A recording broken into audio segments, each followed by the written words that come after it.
ये एक CV 500 का रियर ब्रेक कैलिपर सिलेंडर है। इसका पिस्टन अंदर प्रेस करने से नहीं जाता है, इसको हल्का सा प्रेस करके घुमाना पड़ता है। पकड़ना मोबाइल थोड़ा, इसको पुलर को लगा लेते हैं पहले।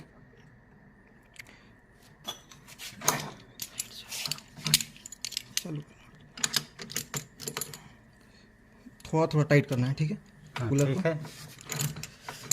टाइट करना हल्का।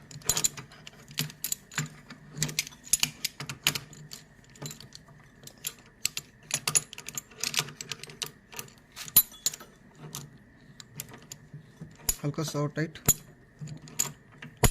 पुलर को हल्का सा और टाइट।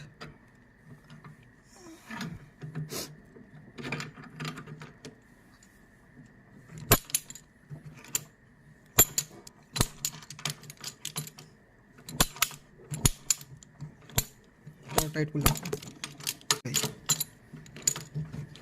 ऐसे।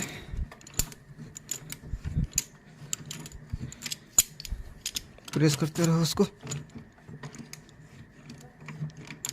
बस इसी तरह प्रेस करते रहना है सिलेंडर को और घुमाते जाना है।